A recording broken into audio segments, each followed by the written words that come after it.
Well, good afternoon and happy Wednesday, Parkway family and friends. We're gathered here. I'm saying we're gathered. You're there. I'm here. But we are gathered in one spirit as we come to look at our midweek devotional. Last week during one of my devotionals, I actually gave y'all a hymn as a possible pattern for prayer. And I made a promise on that day that I would bring you a contemporary worship song that we could use in much the same way. So as we're getting started, I have a contemporary song for you today. I have at least one person that I think is going to be ecstatic about the song that I chose. It's one of my favorites. It's one of some of my friends' favorite songs. But before we pull the veil back and look at what that song is, I want to invite you to check in and let us know that you're here.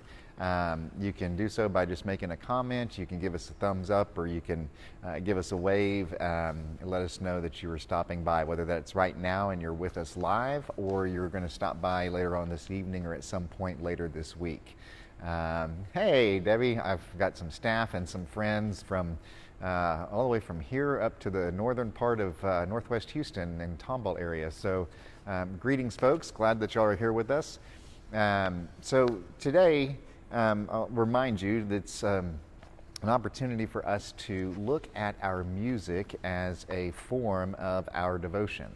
And you look at the hymns and you go through and you read the many verses in each of the stanzas, and you begin to put together a story that many of the hymn writers would want us to hear. It's one of the important reasons when we're doing traditional music, and that we don't do that very often here, but when we do, even when we do it in a contemporary way, it's important that we sing all of the verses, all of the stanzas. Very frequently, with a hymn like Amazing Grace, if you read just the first few stanzas, you can hear just kind of the turmoil and the struggle of the song, of our humanity and of our sin, but you've got to get to a later place in the song to hear the redemption and the glory. And so it's very important when we're doing these songs out of the hymnal, I think, that we actually do the song in its entirety. Now, I would say the same is true for contemporary songs, and I know we've got some folks that are fans of contemporary music out there, and some that may not be as big a fan, but one of the songs that I turn to this song particularly in moments where I have a hard time seeing and remembering and feeling who God is. It is a song that helps me really focus on the adoration and the praise of God, being thankful and grateful for who God is at all times, even in the midst of fear, in the midst of chaos, in the midst of uncertainty, in the midst of loss, in the midst of lament, in the midst of rejoicing. This is one of those songs that is so, for me, hyper-focused on the praise and adoration of God that it moves me into a place that allows me to connect in a new or in a fresh way. The song is probably most well-renowned, made most renowned by Leland, and it is called Waymaker. I want to just read the lyrics. I won't bother to try to sing it because that is not my gift. But I want to share the lyrics with you and get you to listen here. As the song opens up, these are the words. You are here, moving in our midst. I worship you. I worship you. You are here, working in this place. I worship you. I worship you.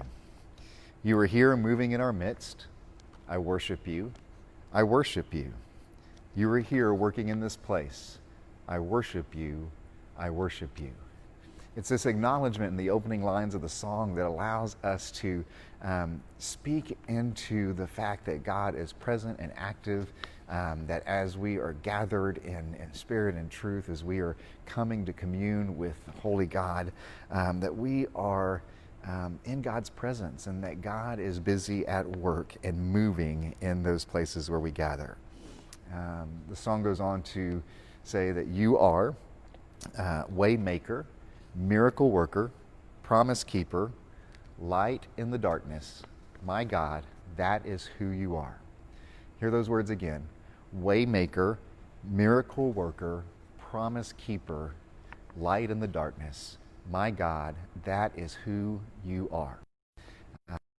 It's a reminder that there are things that are the part of the eternal character and nature of God is always a way for us.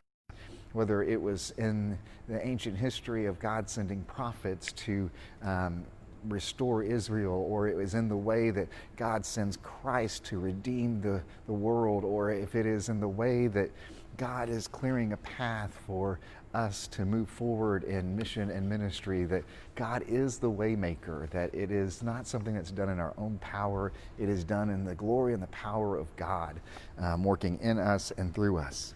And God is a miracle worker, that miracles are not just something that were present in the first century, not just something that are of ancient history, but there is this belief and understanding that the sovereignty and power and beauty and glory of God is still alive and well today.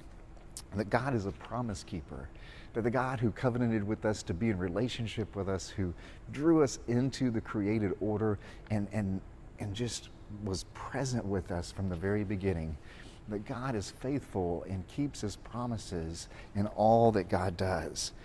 That God is a light unto our path, a lamp unto our feet, that God is a light in darkness in all the ways that we need God to be light and darkness. This we see in the Gospel of John as, there is a light that comes into the world. And there's just this beautiful language in the Gospels that reminds us that this is part of who God is and how God is. Waymaker, miracle worker, promise keeper, light in the darkness. My God, that is who you are. It's a beautiful gift for us to remember. And the song moves and turns again to come back to us, for us to recognize what God's doing in our midst. It's a proclamation that God, you are here, healing every heart, healing every heart. We worship you, God. Jesus, you are here. You are turning lives around. You are here, turning lives around. We worship you, oh God. You mended every heart. You are here. You're mending every heart. I worship you. I worship you. Waymaker. Waymaker, making a way when there is no way in front of us. Miracle worker, bringing about things that we could not accomplish in our own power. Promise keeper, light in the darkness, over and over again. My God, that is who you are. Let me focus on that. Let me have my gaze, my true north, my compass pointed and leaning into who God is in the world, in my life, and in our midst. It is a reminder, this song, of just remembering who God is. It brings me to this place of adoration, and it's very repetitive, and it's very simple in its structure, but the beauty of this song is just how it draws you in. It takes you out of yourself, it takes you out of your circumstances, and it pulls you into this reverent, holy place with God. It's an amazing gift to the church, this song is. Towards the end of the song, after the chorus and the refrains repeat a couple of times, these words become increasingly important to me as I hear them over and over again. Even when I don't see it, even when I don't see it, you're working. Even when I don't feel it, you're working. You never stop working. You never stop working. God does not get exhausted. God does not run out of resources. God does not give up. God is covenantally faithful to his promises. He's making ways that go before us for us to follow, and God is engaged in bringing about the redemption of the world. God never stops working. Even when we don't see it, even when we don't feel it, God is in our midst, healing hearts, mending pasts, restoring relationships, bringing restoration and wholeness to us, bringing the holy gospel to its fullness of salvation in his people. My God, that is who you are. Waymaker, miracle worker, promise keeper, light in the darkness. My God, that is who you are. There is a very long 8-minute version plus of this song that Leland did that they released in September of 2019.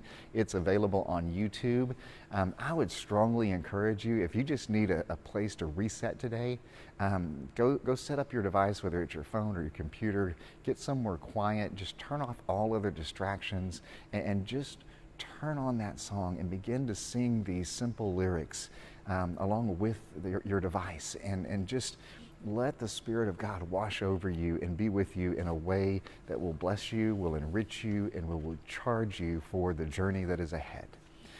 Don't forget to tune in with us this Saturday.